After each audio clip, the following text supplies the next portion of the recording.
말씀 좀 길었죠? 본문 말씀이 베드로의 설교입니다. 베드로가 설교하려고 작정하고 설교한 건 아니고요. 베드로가 기적을 일으켰지 않습니까? 아주 놀라운 기적을 일으켰죠. 그랬더니 사람들이 몰려든 거예요. 그래서 어쩔 수 없이 베드로가 놀라고 어이없어서 그 기적을 일으키신 분이 주님이신데 주님을 더 구하고 주님에게 다가가지는 않고 베드로와 요한에게 다가오는 것을 보고 깜짝 놀라서 이 설교를 하게 되는 것이 이제 오늘 본문의 말씀입니다. 베드로와 요한이 기적을 일으켜서 이제 사람들이 뭐 많이 놀랬지 않습니까? 한 번도 40년 동안 한 번도 걷지 못한 자가 갑자기 걷게 되고 막 뛰고 찬양하고 막 그렇게 하나님을 예배하니까 사람들이 놀래서 이제 베드로와 요한에게 다가올 수밖에 없겠죠. 아주 인간적인 반응이죠. 그랬더니 이제 베드로와 요한에게 어떻게 된 일인가 하고 이제 묻게 되니까 아주 단도직입적으로 이제 베드로와 요한이 어떻게 그 사람이 나음을 입었는지 성함을 받게 됐는지를 설명하는 구절은 16절에 있습니다. 16절. 우리 본문 16절입니다. 그 이름을 믿음으로 그 이름이 너희가 보고 아는 이 사람을 성하게 하였나니 예수로 말미암아 난 믿음이 너희 모든 사람 앞에서 이같이 완전히 낫게 하였느니라. 아멘. 아멘. 네, 예수의 이름, 예수님의 그 능력의 이름이 이 사람을 낫게 하였다라고 합니다. 다른 이유와 설명이 없어요. 그냥 예수님의 이름을 믿었고 그 이름의 능력이 그 사람을 낫게 하였다라고 말씀합니다. 그러니까 그 이름의 능력이 대단한 거죠. 우리가 예수 이름의 능력의 힘을 의지해서 이 자리에 나왔지 않습니까? 아멘입니다. 예수님의 이름의 능력이 없으면, 예수님의 이름의 능력이 아니면 우리는 하나님 앞에 예배할 수 없어요. 그 이름 때문에 하나님 앞에 거룩하다 우리가 인정받고 하나님을 예배할 수 있는 거죠. 그런 것입니다. 예수님의 이름으로 온전히 주님 앞에 예배할 수 있는 길이 열렸고요. 휘장이 찢어지고 어느 누구 모든 사람이 제사장이 되어서 하나님 앞에 기꺼이 예배하는데 전혀 부족함이 없는 하나님의 완전한 의를 힘입게 되었죠. 그래서 우리 이 자리에 예배하는 것 예수님의 이름이 아니면 예배할 수 없습니다. 그렇죠. 예배하기 이전에 하나님을 예배한다는 것은 하나님을 예배할 수 있는 자는 어떤 사람인가요? 네. 하나님 예배할 수 있는 자는 이미 하나님의 자녀된 영생을 회복한 자들 아니겠습니까? 구원을 얻은 자들 아니겠어요? 구원 또한 예수님의 이름이 없이는 불가능하겠죠. 같이 한번 읽어보겠습니다. 누구든지 주의 이름을 부르는 자는 구원을 받으리라 하였느니라. 구원, 아주 단순하게 구원은 예수님의 이름을 부르는 자, 즉 예수 그리스도의 이름을 의지하는 자가 구원을 받습니다. 아멘. 아멘이죠. 네, 같은 말씀이 하나 더 나와 있는데 로마서 10장 12절 13절 보면요. 유대인이나 헬라인이나 같이 읽겠습니다. 차별이 없음이라. 한 분이신 주께서 모든 사람의 주가 되사 그를 부르는 모든 사람에게 부요하시도다. 누구든지 주의 이름을 부르는 자는 구원을 받으리라. 아멘. 아멘. 차별이 없는 구원. 누구든지 어떠한 배경에서 자랐든 지금 그 사람의 소유가 어떻든 환경이 어떻든 누구든지 주님의 이름을 부르기만 하면 구원을 받을 수 있는 그 능력이 예수 이름의 능력이 있는 것입니다. 예수 이름 없이는 어느 것도 되어지지 않아요. 그러면 구원이라는 것이 무엇인가? 우리는 구원이라는 단어가 쉽고 익숙하고 구원이라는 단어를 들었을 때 전혀 감흥이 없지만 여러분의 인생을 돌아봤을 때 가장 놀라운 사건이 무엇일까요? 결혼한 거, 아이를 낳은 것, 뭐 사업이 성공한 것, 여러 가지 기억에 남는 순간들이 있겠지만 인류 내 인생의 역사상 전무후무한 사건은 더 앞으로 더 감격스러운 사건이 일어날 수도 없죠. 구원 사건 말고는 예수 그리스도의 이름의 능력으로 우리가 구원받은 것 말고는 더 할 게 있겠습니까? 없어요. 구원이 무엇일까요? 우리가 태어나서 여러분 구원은 뭐 수없이 수많은 단어와 예화로 설명할 수 있겠지만 구원의 기쁨, 이 감격이 사라지면요 복음이 필요가 없어요. 그렇죠. 구원 복음으로 말미암아 우리가 구원함과 영생함을 얻었는데 구원의 기쁨이 없다라는 것은 구원의 감격에 대한 소망과 회복, 이 감격 때문에 다른 사람에게 복음이 흘러간다라는 이 은혜가 내 안에 충만하지 않는다는 것은 복음이 필요 없는 삶이에요. 복음으로 우리 집사님 기도해 주신 것처럼 복음으로 충만한 삶을 살려면 매 순간 구원의 감격에 사로잡혀 있어야 되는 거죠. 그게 아니면 복음은 우리 구원을 위하여 구원받은 자가 앞으로 어떻게 살아갈지 그 삶을 인도하는 것이 복음의 능력 아니겠습니까? 구원은 그러면 무엇일까? 어떻게 또 설명할 수 있을까? 우리가 태어나서 그냥 죄인의 삶은요, 태어나서 언제 죽을지 모르지 않습니까? 출생을 해서 지옥으로 전력질주 달려가는 인생과 똑같은 거예요. 그렇죠? 기차가 KTX가 시속 몇 킬로로 가요? 타보셨죠? 막 200km 막 이렇게 가잖아요. 그 기차를 세우려면 기차가 가는 힘보다 더 큰 힘이 필요하겠죠. 우리는 태어나서 지옥을 향해서 전력질주하는 인생이에요. 다 동의하십니까?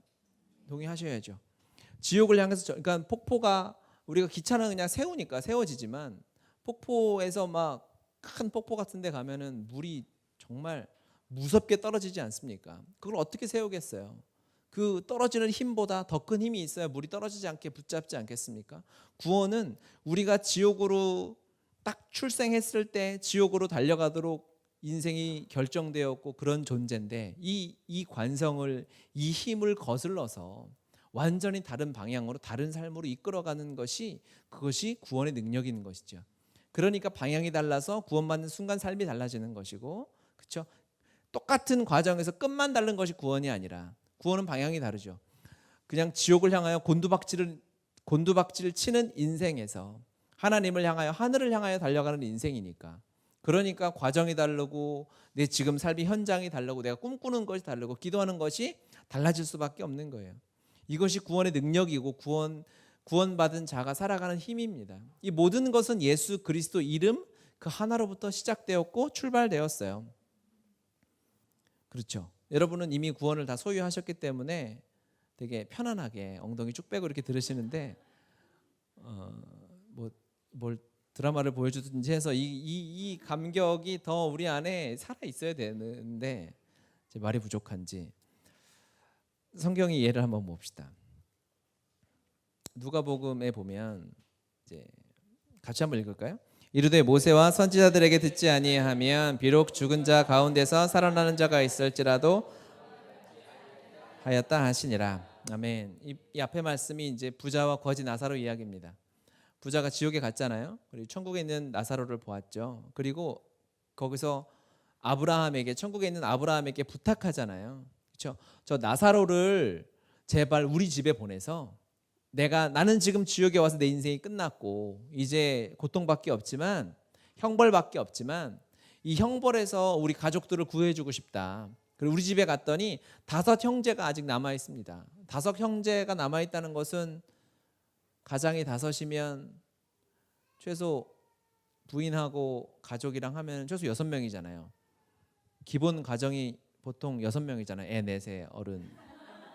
여러분 이게 기준이어야 돼요. 그래야 우리 나라가 소망이 있어요. 그렇죠? 6명, 6, 5, 30명. 최소 30명의 사람들이 아직 지옥을 향하여 곤두박질 치고 있는 거예요. 그러니까 이 지옥에 떨어진 부자가 너무너무 이제 자기 삶이 고통스럽고 가족들은 이곳에 오지 않길 바라니까 아브라함에게 부탁하는 거예요. 제발 저 사람을 보내서 우리 가족에게 보내서 이곳에 오지 않게 해달라. 이 형벌로 가득한 지옥에 오지 않게 해달라고 부탁하니까 아브라함이 저렇게 얘기하는 겁니다. 아브라함이 그에게 대답하였다. 그들이 모세와 예언자들의 말을 듣지 않는다면 죽은 사람들 가운데서 누가 살아난다고 해도 그들은 믿지 않을 것이다. 눈앞에서 여러분 죄인이 얼마나 무섭냐면요. 구원과 복음을 얼마나 거부하냐면 아브라함이 뭐라고 말했냐면 지금 죽은 자가 여기 죽었어요. 완전히 죽어서 구더기가 끼고 시체 썩은 내가 나는데 그 사람이 일어난다고 해도 진리의 말씀 예수 그리스도로 말미암은 이 진리의 말씀이 들려지고 우리의 마음이 열리지 않으면 죽은 자가 일어나도 믿지 않는다고 얘기하는 거예요. 여러분, 우리의 죄인된 실상하고 너무 동일하죠. 안 믿어요, 사람들이요. 죄인들은 안 믿습니다. 그러니까 예수님이 지금 십자가에 못 박혀 죽으시고 부활하셔도 안 믿는 거예요. 다 조작이라고 하고 내 감정에 맞지 않는 거죠. 기분 나쁜 거예요. 믿기 싫은 거예요. 그리고 믿게 되면 귀찮은 거예요. 왜? 내 인생에 내가 주인 되어서 내 뜻대로 내가 원하는 것을 하고 살고 싶기 때문에. 그 얘기는 뭐냐? 세상에 안성맞춤된 인생으로 디자인되어서 살아왔기 때문에 예수님을 믿고 예수님을 따른다는 것은 너무나 어려운 한 길인 것이죠. 세상에는 수만 가지의 길이 있어요. 그 중에 오직 한 길로 가야 한다고 하면 너무 기분 나쁜 일인 거예요. 이 세상의 지식에, 세상의 세계관에 빠져 사는 사람에게는요. 우리가 그럼에도 불구하고 예수님을 나의 구주로 믿고 여러분 살아가고 계시잖아요. 진짜 여러분은 로또 맞은 사람을 부러워할 이유가 없는 거예요.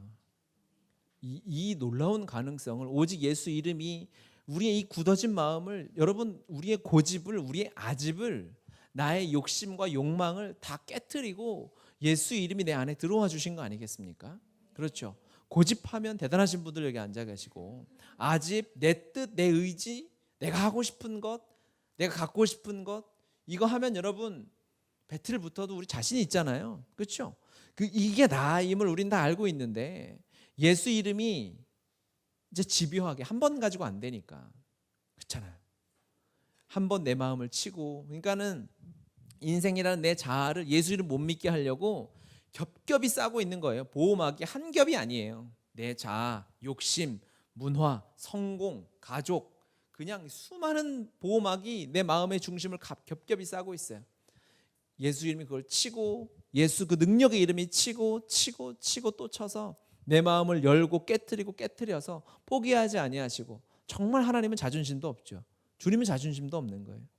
그냥 무릎 꿇고 안 되면 자신의 종들을 죽여가면서까지 우리의 마음을 열어서 이 마음에 예수 이름이 좌정하게 하시는 거죠. 그렇게 구원을 이뤄내시는 거예요. 구원은 단순한 사건이 아닙니다.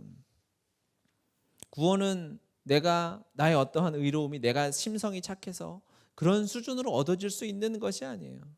오직 예수 이름으로 출발한 이 놀라운 일이 우리의 마음 안에 실제가 되어서 나타난 사건이에요.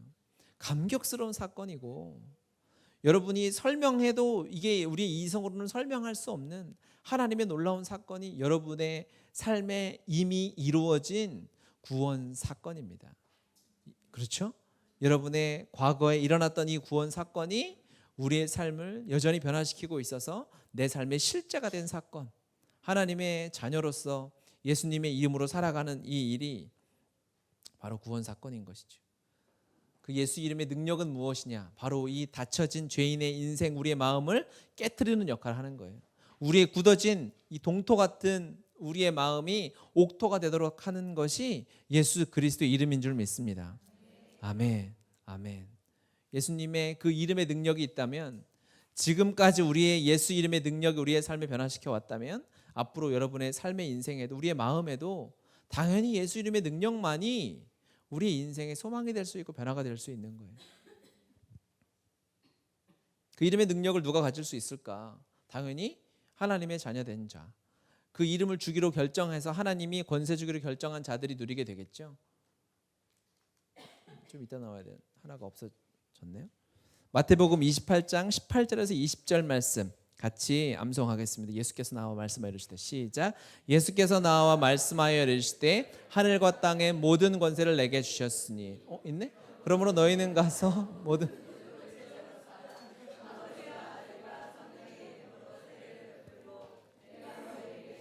모든 것을 가르쳐 지키게 하라. 볼지어다 내가 세상 끝날까지 너희와 항상 함께 있으리라 하시니라. 아멘. 아멘. 어쩐 이렇게 잘하나 착각을 하게 됐습니다. 주님이 예수 이름의 권세를 가진 그 능력의 모든 권세를 우리에게 허락해 주셨어요. 그렇죠? 그 예수 이름의 능력으로 우리를 온 열방으로 파송하고 보내시는 거죠. 예수 이름의 권세로 구원받은 여러분의 삶에 예수 이름의 능력이 있어요. 그렇죠? 왜? 그 이름의 능력으로 여러분 안에 예수님이 주인 되어 주셨고 여러분 안에 예수님이 사시는 거니까. 즉 예수 핏줄로 여러분이 살고 있지 않습니까? 그 핏줄이면 그 이름을 쓸 수 있는 거죠. 우리는 같은 핏줄이면 성만 쓰잖아요. 그런데 외국은 외국 역사나 지금도 뭐 이렇게 아버지나 이런 사람이 유명하고 잘했으면 그 이름을 그대로 갖다 쓰는 경우가 있어요. 우리나라는 부모님의 이름을 그대로 안 쓰잖아요. 한 글자 정도만 이렇게 쓰기도 하고 하는데 외국은 뭐 무슨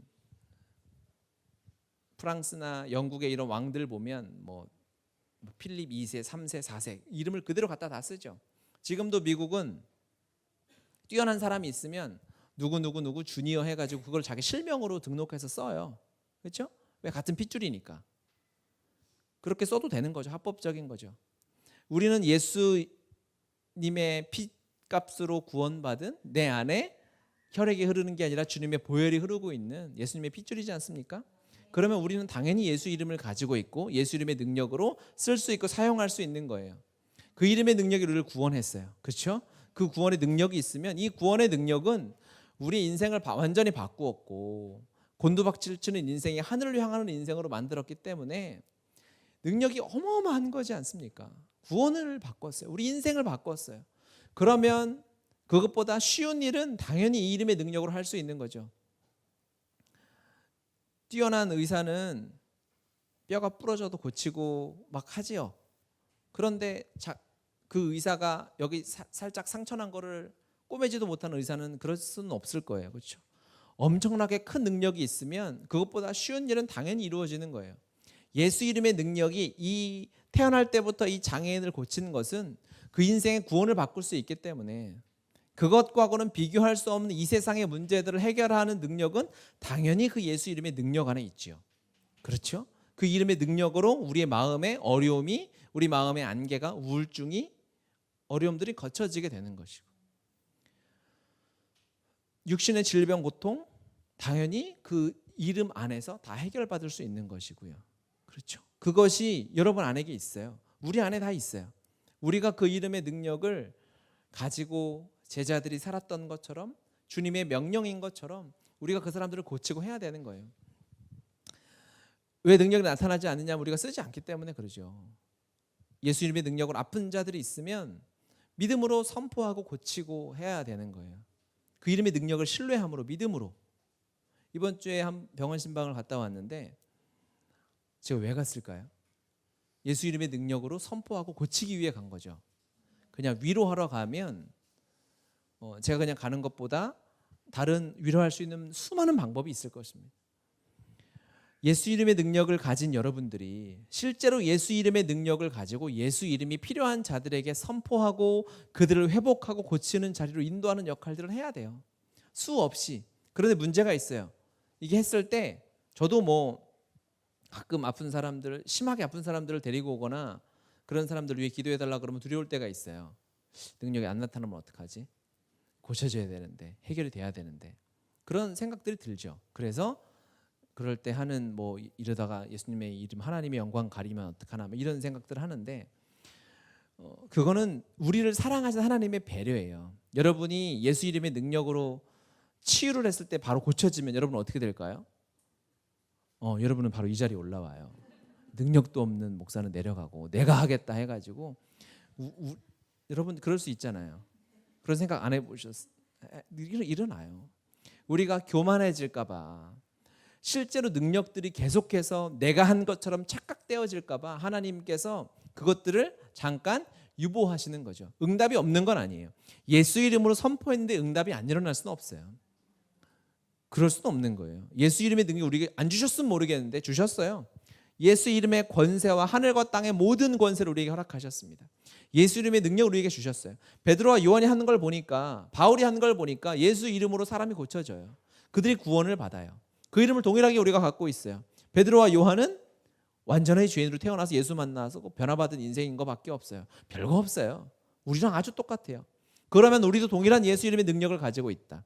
그런데 우리가 기도할 때 왜 즉각 하나님의 역사가 나타나지 않을까? 난 기도가 부족하니까, 나는 뭐 성경을 많이 안 읽어서, 그런 생각이 예수 이름을 사용하지 못하게 하는 함정이에요. 거기 빠지시면 안 돼요. 그렇죠? 빠지지 마시고 기도가 필요한 자, 예수 이름의 능력이 필요한 수많은 영혼들이 여러분 주변에 널리고 널렸어요. 리스트를 써보라 그러면 순식간에 수백 명을 써낼 수 있을 거예요. 그들에게 필요한 것이 예수 이름의 능력이기 때문에 여러분이 그들에게 예수 이름의 능력을 선포하세요. 고백하고 그들에게 이야기하고 말해야만 그 능력이 일어난 걸 볼 수 있어요. 당장은 안 보시게 할 거예요. 우리를 사랑하시기 때문에. 그렇죠? 하지만 반드시 예수 이름의 능력이 힘이 있음을 보게 될 거예요. 그동안 왜 못 봤을까? 우리가 사용하지 않았어. 우리가 그 이름의 능력을 가지고 있음에도 불구하고 직무유기했어요. 썼어야 해요. 여러분이 썼어야 해요. 복음을 가진 우리가 예수 이름의 능력을 선포하고 다녔어야 해요. 지금 이 시대, 이 교회가 여러분 어젠가요? 아프리카에서 한국 사람이 이렇게 28일간 납치되었다가 프랑스 군인이 구출을 해서 근데 군인 2명이 죽고 이렇게 나왔잖아요. 그 기사의 댓글을 보셨습니까? 그 기사에 교회를 욕하는 말들이 엄청나게 나와요. 왜 그럴까요? 한국 교회가 샘물교회 사태를 비롯해서 여러 가지 사회에 안 좋은 영향을 끼쳤잖아요. 저는 그 사태가 안 좋다라고 하진 않지만 그 사건을 필두로 이제 그 상징적인 사건이죠. 한국 교회가 워낙 이 사회에 안 좋은 영향을 끼치고 지금 욕먹고 손가락질 당하고 돌팔매질 맞고 있는 상황이잖아요. 그렇죠? 그러면 지금 복음이 막히고 전도하기가 어렵고 예수님의 이름으로 예수쟁이로 살아가는 게 너무 힘들고 어려운 시대지 않습니까? 그러면 그들에게 그들의 마음을 열게 하고 복음이 들어가게 하는 방법이 무엇일까요? 우리가 잘해주고 복지 혜택을 늘리고 사회를 섬기고 하는 일 당연히 해야 되겠지만 그것 가지고 그들의 마음이 전부 열리고 예수님이 들어갈까요? 아니에요. 한국 교회의 가장 큰 문제는 무엇이냐? 욕심 부린 거, 목회자들이 타락한 거, 돈 욕심 부린 거, 큰 건물 지어댄 거, 권력의 욕심을 낸 거 다 문제지만 가장 큰 문제는 무엇이냐? 예수님의 능력을 잃어버리는 것이다. 예수님의 능력을 회복하면, 예수님의 능력이 우리 안에 회복되어지면 그들의 마음이, 그들의 잘못된 선입견들이 해결되어지는 거예요. 그들이 교회를 향한 마음이 어떻게 열릴까요? 우리가 사회를 잘 섬기면요, 교회마다 주차장을 더 오픈하면 열릴 거 아니요, 그렇지 않아요. 그렇게 되어지지 않습니다. 그런 문제로 되면 벌써 했죠. 예수 이름을 가진 우리가 예수 이름의 능력으로 세상에 나가가지 않아서 문제가 생긴 거예요. 예수 이름을 가진 우리가 그들을 교회의 욕심 바운더리 안에 들어오게 하려고 하다 보니까 문제가 생긴 거죠. 우리가 예수 이름을 가지고 그들에게 가야죠. 그들을 살려줘야죠. 그들에게 없는 것들을 줘야죠. 그렇죠? 우리에게 달려 있어요. 예수 이름을 가진 우리, 예수 이름의 능력을 이미 충분히 넉넉하게 더 구할 것 없이 가지고 있는 생수된 예수의 생명이 여러분 안에 샘솟고 있는데, 그렇죠? 그러면 그 생수된 예수의 이름의 능력을 여러분이 퍼주고 나누어주고 해야 그 우물이 살아있고 그 우물이 생명의 물이라는 것을 우리도 알 수 있고 그들도 알 수 있게 되는 것입니다. 세상으로 가야 돼요. 예수가 없는 자들에게 가서 예수의 능력을 선포해야 해요. 포장할 필요가 없어요. 포장해서 문제가 된 거예요. 이미 이 안에 너무 귀중한 보물이 있는데 이 포장해서 뭐 하겠어요? 그 자체가 소중한데. 예수님의 능력을 우리가 가졌기 때문에 이것은 우리의 의무가 되는 것이죠. 하나님이 우리에게 주는 의무는 누구를 위한 것일까요? 우리 좌우에 선포합시다. 의무는 당신을 위한 것입니다. 사실 의무라는 것은 우리가 의무하면은 형제들은 이제 군대 가잖아요. 국방의 의무가 있잖아요. 국방의 의무를 지면은 나라를 위해서 하는 것 같지만 결국엔 내가 보호받는 거잖아요. 납세 의무도 세금을 내면 누가 혜택이 바로 있는 것 같진 않아도 내가 의무를 다해야 이 나라가 잘 굴러가고 돌아가는 거 아니겠습니까? 의무는 남을 위한 것 같고 내가 억지로 해야 되는 것 같지만 본디 생각해 보면 나를 위한 거예요. 근데 하나님이 주시는 의무는 더더욱 그래요. 하나님을 향해 기도해라, 말씀 읽어라, 봉사해라, 헌금해라. 이것이 우리의 의무라면 이게 하나님에게 도움되는 게 하나도 없잖아요. 하나님은 우리가 기도 한마디도 안 해도 이미 완전하신 분이고 말씀을 우리가 하나님 앞에 읽어드리지 않아도 그분 자체가 말씀이고, 그렇잖아요. 돈이 없으십니까? 뭐가 없으십니까? 완전하신 그분이 우리에게 의무를 주셨다는 것은 뭐냐? 너 건강해지라는 거예요. 우리의 육신이 건강해지고 우리가 하나님 앞에서 하나님의 이 은혜로 영적으로 건강하게 서기 위한 하나님의 축복이다라는 것이죠. 그래서 영적인 의무는 우리에게 축복이에요. 그런데 우리가 하나님이 주시는 의무가 내 마음에 들리지 않고 내 마음이 그 의무 때문에 긴장되고 의무는 부담이니까요. 부담되지 않는다면 문제가 있는 거죠. 영적으로. 하나님이 우리에게 주시는 의무, 그 책임이 있어요. 왜? 우리는 이미 예수 이름의 능력을 가졌고, 오늘 설교 제목처럼, 설교 제목 원래 우리 공지된 거 하고는 좀 바꿨어요. 기억에 잘 남으라고 복음의 원심력이라고 바꿨는데, 이게 원심력과 구심력의 설명이죠. 우리 학생들은 잘 알 거예요, 그렇죠? 중고등 학생들은 잘 알죠. 네. 괜찮아요. 그때는 끄떡끄떡해도 아무도 확인하지 않아요. 여기서 나와서 설명하라 하지 않아요. 이게 뭐죠? 어떤 물체가 등속 원운동을 할 때는 힘이 두 방향에 있다 그랬잖아요. 원심력은 뭐죠? 밖으로 나가려는 힘이 있어요. 그러니까 저 선이 붙잡아줘서 팽이 같은 거 이렇게 막 돌릴 때, 그렇죠? 돌멩이 같은 거 돌릴 때 이 선이 안쪽으로 끌어달리는 이 구심력이 원심력과 똑같기 때문에 등속 원운동을 할 수 있다라는 우리가 과학 시간에 배운 아주 단순한 이론이죠. 모르겠으면 그냥 원심력은 지워버려요.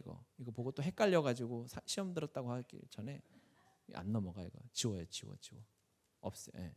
다 없애. 원심력은 뭐다? 그냥 밖으로 나가려는 힘이에요. 밖으로 나가려는 힘. 복음은 처음에 주어질 때부터 원심력을 가진 능력이 있는 거죠. 원래 처음에 주어질 때부터 우리 안에 머물러서 그냥 나 혼자 잘 먹고 행복하고 그냥 평안하고 천국을 내 마음 안에서 누리도록 살려고 디자인되어지지 않았어요. 복음 자체는 아예 밖을 향하도록, 다른 사람을 향하도록, 우리 가정이면 우리 가정 밖을 향하도록 그렇게 만들어지고 디자인되었죠. 그래서 이 복음은 다른 사람을 향할 때 이게 복음이라고 알 수 있는 거예요. 깨달아지는 거예요. 내 안에 머물러 있으면 한순간이죠. 복음이 내 안에서 실제가 되어지지 않고 내가 구원의 감격에 매 순간 살아있지 않은 이유는 이 복음이 나로 흘러가지 않기 때문이다. 왜? 복음이 능력대로 쓰임받고 있지 않기 때문이다. 복음이 흐르면 가정을 변화시켜요. 주 예수를 믿으라, 그리하면 너와 내 집이 구원을 얻으리라. 내 가정이 구원을 얻으리라. 어떻게 해요? 복음은 그런 능력이 있어요. 한 사람이 구원받으면 그 가정이 변화되는 건 당연해요. 왜? 복음이니까. 복음은 그런 능력이 있으니까, 원심력이 있어서 밖으로 흐르게 되니까요. 내 안에 담아놓을 수 없으니까. 그렇죠? 그러니까 복음을 여러분이 갖고 구원을 받았는데 여러분을 통해서 복음이 흘러가지 않으면 여러분이 그 구심력을 가지고 복음을 계속 나가려는데 성경 일로 들어와 해가지고 막 이렇게 거의 막 복음을 끌어당기는 힘이 어마어마한 거죠. 무서운 거죠. 그럴 수 없는 거거든요. 그렇죠? 복음이 잘못됐던지 아니면 내가 내 자아와 내 욕심과 내 바쁨 때문에 이 구심력이 훨씬 강하게 작용하는 거예요. 때로는 나의 게으름, 때로는 나의 욕심, 내가 이뤄야 할 것들 때문에 복음이 나가지 못하게 하는 거예요. 복음은 한 사람을 변화시키면 그 사람으로 말미암아 가정을 변화시켜요. 저희 가정이 예수님을 믿지 않았어요. 이 가정 말고 제가 어렸을 때 살았던 가정. 지금은 잘 믿어요. 할렐루야. 믿는데 저희 어머니가 이제 제가 3살 땐가 2살 땐가 옆집에 전도를 당해서 장로교회 처음 나가기 시작하셨어요. 아예 주는 안 믿으니까 제 이름도 중이 지었어요. 지나가던 중이 지었는지 아니면 중한테 이름을 받아왔는지 모르겠는데 중에게 장명을 받은 아주 저 과거가 화려한 사람이죠. 그런데 저희 어머니가 예수님을 믿고 복음의 능력을 경험하기 시작한 거죠. 복음에 거의 엄마한테 미쳤다고 하긴 그렇고 주님한테도 하는데 복음에 미치셨어요. 그래서 빨간 가방 들고 강동구를 돌아다니면서 온 휘젓고 다녔어요. 아주 무서운 분이에요. 그렇게 해서 가정이 변화되고 온전히 예수님으로 충분한 가정으로 주님이 이끌어가고 계시고 그 열매로 저 같은 사람이 태어난 거죠. 그래서 복음의 능력이 한 사람을 한 가정을 변화시키고 또 저로 인해서 사람들이 변화되는 거죠. 저는 복음의 능력을 알아요. 우리 가정만 봐도 이거 장난 아니다. 욕심, 이기적인 마음, 게으름, 누구보다 나를 잘 알고 우리 가족을 아는데 하나님이 복음의 능력이 이 모든 구심력을 이겨내는 복음의 능력으로 말미암아 복음이 흘러갈 수밖에 없도록 복음이 한 가정을 변화시키면 민족을 변화시키죠. 1900년대 초반에 일어났던 부흥의 운동, 부흥의 역사들을 보면 지금은 우리가 하나님 부흥을 주십시오라고 하면은 딱 생각나는 게 뭐예요? 교회 사람 많아지는 거잖아요. 저는 그 정도 수준의 부흥을 꿈꾸지 않습니다. 그건 부흥이 아니에요. 진짜 성경적인 부흥은 무엇이냐? 하나님의 역사가 나타났던 부흥은 무엇이냐? 광장에 수만 명 모이는 게 아니고 도시가 바뀌는 거예요. 홀리시티가 되는 거예요. 성시화되는 거예요. 1904년에 웨일즈에서 부흥운동이 있었을 때 1907년에 평양에 대부흥이 일어났을 때 상황이 아주 비슷하죠. 노동자들이 회개하고 자기 주인한테 회개하고 그동안에 절도했던 걸 다 갖다 놓고 스스로 감옥에 자수해서 경찰이 취조할 수 없을 상황이 되는 거 아니겠습니까? 타고 다니는 당나귀가 어색해가지고 왜? 주인이 회개해가지고 평소에는 막 욕하고 때리고 하는데 당나귀를 인터뷰한 건 아닌데 사람들이 이렇게 써놨어요. 기록에. 당나귀도 어색해하더라. 맨날 욕하고 때리면서 다녔는데 예수 믿고 나니까 이게 돼요? 안 되죠. 완전히 인생이 바뀌었는데 어떻게 살아가던 습관이 그대로 예수 믿고 구원받은 자가 그대로 살겠어요? 예수 믿기 전에 게으르게 내 욕심 따라 세상의 것 좋아하면서 사는데 예수 믿고 구원받은 인생이 어떻게 똑같이 게으르게 세상의 것 따라가면서 TV 앞에서 인터넷 앞에서 세상의 문물 앞에서 내 인생을 허비하겠어요? 그럴 수 없잖아요. 아멘 하세요. 여러분이 여전히 구원 안 받았나 이렇게 착각하지 마시고 아멘이죠. 그러니까 사람이 바뀌니까 짐승도 깨닫고 알고 도시가 바뀌는 거예요. 이것이 구원의 능력이고 복음의 능력이고 복음이 이렇게 밖을 향하여 흘러갈 수밖에 없어요. 그렇죠? 그러면 여러분 이제 우리는 하나님 앞에서 복음을 가진 예수 이름으로 말미암아 구원을 받은 우리가 제대로 하나님 앞에 복음의 능력대로 살지 않으면 여러분 위험한 거예요. 큰일 나는 거예요. 그래서 기도가 밖을 향하지 않으면 안 되는 거죠. 기도가 밖을 향하고 다른 사람을 향하고 열방을 향해야만 하는 거예요. 이건 선택이 아니에요. 그렇지 않으면 또 어마어마한 능력을 가졌음에도 불구하고 똑같이 능력 없는 그리스도인으로 세상에 속한 그리스도인으로 살아가는 거예요. 제가 훈련 받을 때 선교단체에서 이 성령 충만을 확인하는 이 그림이 있었어요. 첫 번째 그림은 뭐냐면 동그라미 원 안에 사형리 그림이 있잖아요. 동그라미 원 밖에 사람이 있는 거예요. 사형리에는 두 가지 그림이 있죠. P4U에 전도도 해야 돼요. 그래서 하나는 그리스도 안에 있고, 그렇죠? 그래서 그리스도 안에 이제 동그라미 내 인생이고 인생의 의자 왕좌에 내가 앉아 있나 예수님이 앉아 있냐 이 그림이 있잖아요. 그런데 하나 그림이 원래 더 추가됐죠. 인생의 왕좌에 주님이 인생의 이 동그라미 원 안에 주님이 들어오셨는데 왕좌에는 여전히 내가 앉아 있는 거야. 그러니까 세상 사람들과 똑같이 고민하고 똑같이 혼란스럽고 이거를 세상 속에 속한 그리스도인들 이렇게 표현했거든요. 너무나 맞는 표현이에요. 그리스도인이 세상에 속한 채로 살아갈 수 없어요. 세상에서 살지만 세상에 속하지 않아요. 우리는 하나님에게 속하죠. 왜? 예수 이름의 능력을 가졌으니까.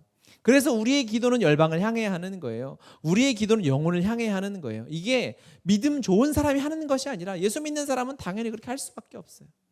그리고 그 기도를 여러분이 해야만 복음의 능력을 확인하고 살아갈 수 있는 거예요. 그렇죠? 그래서 우리가 금요일 날 열방을 향해 기도하는 이유가 뭡니까? 저는 계속 고민이 되는 게 뭐냐면 금요일 날 우리가 열방을 향한 기도 시간이 짧다는 거예요. 어떻게 하면 우리가 이걸 매일 할 수 있을까? 그 고민을 해요. 매일 하면 하겠지만 저는 하겠지만 또 안 나올 거잖아요. 일주일에 한 번도 안 나오고 집에서 자빠져 자고 TV 보고 이러는데 이거 어떻게 항상 이 고민이 주예요. 이걸 어떻게 해야 됩니까? 이 딜레마를 어떻게 풀어야 될까? 매일 필요한 건 너무 확실해요. 그렇죠? 우리가 매일 열방을 위해 기도해야 해요. 우리가 품고 있는 하나님이 허락해 주신 진짜 자격 없는 우리에게 저 하나님의 생명 같은 저 컴패션의 아이들 허락해 주셨잖아요. 그렇죠? 우리가 정말 커피값도 안 되는 한 달에 45,000원으로 그 아이들을 후원하고 그 아이 살아갈 수 있고 그 아이가 우리를 은인이라고 부르고 엄마 아빠라고 부르는 일들이 지금도 일어나고 있어요.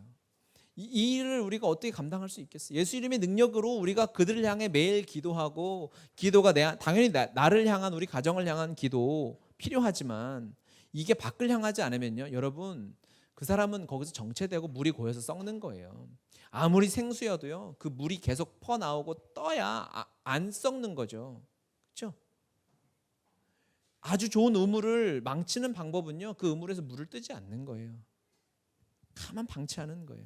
아무리 좋은 집도요, 사람이 안 살아버리면 그 집은 망가져요. 아시죠? 집은요, 사람이 살아야 집 같아요. 여행 갔다가 오랜만에 들어가면 집이 아주 춥고 막 이상한 기운이 있잖아요. 기도가 마찬가지로 우리 그렇게 돼야 돼요. 우리 여러분 한 사람 한 사람이 교회지 않습니까? 여러분 교회시죠? 교회니까. 교회의 두 기둥은 무엇입니까? 말씀과 기도 아니겠어요? 복음과 기도. 그렇죠. 축복합시다. 당신은 말씀과 기도로 세워진 교회입니다. 아멘, 아멘, 아멘. 그래서 우리의 기도의 한 기둥, 우리의 삶의 한 기둥은 당연히 다른 사람, 열방을 향한, 영혼을 향한, 이 땅을 향한, 민족을 향한, 북한을 향한 기도가 되어야 되는 거예요. 지금 여러분 중동을 향해 지금 얼마나 기도가 필요합니까? 지금 이스라엘과 팔레스타인이 분쟁하는데 이거보다 더 큰 일이 지금 펼쳐지고 있죠. 미국이 핵 조약을 탈퇴했잖아요. 그런 거 아세요? 알아야 되는데. 탈퇴하니까 이란이 자기도 탈퇴한다 그래가지고 지금 항공모함이랑 패트리어트가 지금 이란 그 페르시아만 앞바다에 배치돼 있어요. 이 트럼프 형제님이 정신 못 차리고 버튼 하나 누르면 전쟁 나는 거예요. 일촉즉발의 이 위기 앞에 여러분 우리 기도해야 돼요. 여러분이 기도해야 해요. 지금 북한이 계속 미사일 쏴대고 있어요. 그런데 우리가 고민이 오늘 점심 뭐 먹을까? 밥이 잘 됐나? 이 고민하고 있어. 그게 불필요하다는 게 아니라 먹어야죠. 먹어야 사는데 우리의 마음과 생각과 중심이 그것을 향하도록 해야 돼요. 스스로는 못하니까 누가 해야 돼요? 순장들이 그 일을 감당해야 되는 거고 교회가 그 일을 감당해야 되는 거예요. 여러분이 깨어서 주변 사람들의 중심을, 마음을 그곳으로 향하도록 만들어주는 역할을 해야 되는 거죠. 한기둥이 기도라면 시간이 없. 한기둥은 말씀이 아니겠습니까? 그렇죠? 말씀이 여러분 어떻게 다른 사람을 향해 흘러가겠어요? 큐티하고 막 여러분이 말씀 은혜를 유튜브에 해서 올려요? 그래도 좋아요. 할 수 있으면. 어떻게 흘러가겠어요? 그 모임이 있잖아요. 무슨 모임이에요? 순모임이죠. 순모임을 통해서 하나님이 나에게 주신 은혜가 흘러갈 수 있도록 아주 쉽고 편한 방법이 하나님이 예수님이 하셨던 방법을 그대로 우리가 본받아서 하고 있어요. 순 안에서, 순모임 안에서 여러분 한 사람 한 사람을 향한 말씀이 흘러가는 은혜가 있어야 되는 거예요. 훈련되어지고 흘러가야 내가 사는 거예요. 그게 아니면 병드는 거예요. 아니면 교회가 무너지든지 교회가 힘을 잃든지 우물이 썩든지. 하나님이 이 비밀을, 이 놀라운 방법을 이미 다 계시해 주셨고 우리 교회에 있어 보니까 제가 설교한 대로 다 하고 있네요. 그렇죠? 그래서 감사했어요. 여러분 이 삶을 살아야 됩니다. 그러면 그 감격 속에 사는 거예요. 엄청 하늘을 바라보고 사는 삶이 이거구나. 세상의 기준이 아니라 세상 사람들이 똑같은 것, 세상 사람들과 똑같은 어려움에 빠져 살 이유가 없는 거죠. 우리에게는 예수 이름의 능력이 있으니까. 여러분 선포하십시오. 여러분 이 시간 우리가 기도할 때 여러분이 주변에 누가 예수 이름이 필요한가를 한번 떠올려 보세요. 성령께 구해 보세요. 그리고 그에게 예수 이름의 능력으로 선포하는 기도를 하시고 그에게 찾아가시고 하십시오. 그러면 여러분 반드시 보게 돼요. 저랑 내기해도 좋아요. 많이 걸수록 저는 이득이에요. 이건 무조건 승산이 있어요. 여러분으로 말미암아 살아나게 될 줄 믿습니다. 그것이 교회입니다. 하나님이 교회를 통해서 그 일을 행하실 줄 믿습니다. 같이 기도하겠습니다. 여러분 예수 이름의 능력을 주셨음을 감사하며 기도해 주십시오. 여러분 안에 예수 이름의 능력이 있습니다.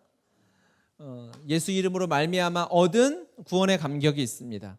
주님 내 안에 주신 이 구원의 감격이, 내 안에 주신 이 구원의 은혜가 흐르게 하여 주십시오. 이것을 더욱 실제로 느끼며 알고 경험하는 자 되게 하여 달라고 여러분 기도해 주셨으면 좋겠어. 주님 앞으로, 그 십자가 앞으로, 구원의 능력 앞으로 우리 갑시다. 십자가를 바라보십시다. 태어나서 지옥으로 곤두박질 칠 수밖에 없는 폭포수의 폭포가 물이 땅을 향하여 곤두박질 치듯이 내가 지옥을 향하여 달려갈 수밖에 없는 인생을 멈추시고 더 거대한 복음의 능력, 예수 이름의 힘으로 나를 붙들어 주셔서 지옥을 향하는 인생이 아닌 천국을 향하는 인생, 방향에 다른 삶을 허락해 주신 주님 감사합니다. 이제 그 이름의 능력을 우리가 허락받았사오니 그 이름의 능력대로 살게 하여 달라고, 그 이름의 능력이 내 안에 있음을 더욱 확인하고 나아가도록 그 이름의 능력을 확인하며 우리 선포하며 기도합시다. 먼저는 여러분의 삶에 선포하십시오.